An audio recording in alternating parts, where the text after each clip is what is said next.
সদ্য বিদায়ী শরীফ ওসমান হাদির যেই দাফন, সেই দাফনের জন্য যে কবর, সেই কবরটি এই মুহূর্তে খোঁড়া শুরু হয়েছে। জাতীয় কবি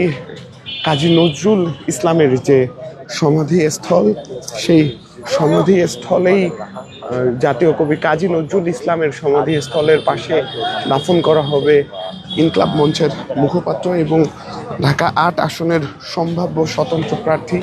শরীফ ওসমান হাদিকে। এবং সেই শরীফ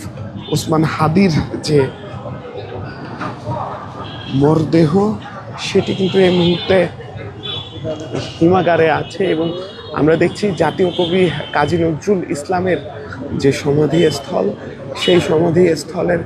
পাশেই কিন্তু তার যে শরীফ ওসমান হাদির জন্য যে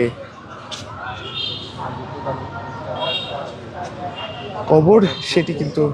এই মুহূর্তে খোঁড়া হচ্ছে। পাশাপাশি আপনাদেরকে জানিয়ে রাখছি, মূলত দুর্বৃত্তদের গুলিতে গত শুক্রবার 12ই ডিসেম্বর শরীফ ওসমান হাদি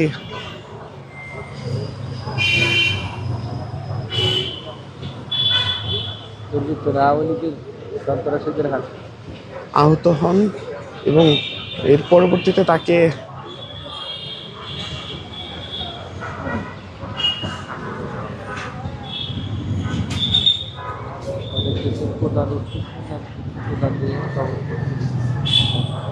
পরবর্তীতে তাকে উন্নত চিকিৎসার জন্য সিঙ্গাপুরে নেওয়া হয় এবং সেই সিঙ্গাপুরেই তিনি ইন্তেকাল করেন। এবং আমরা দেখছি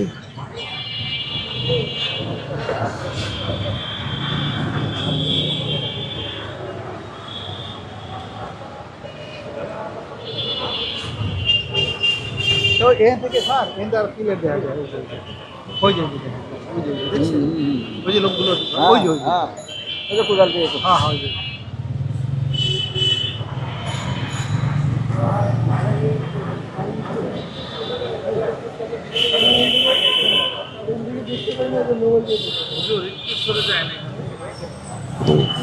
জাতীয় কবি কাজী নজরুল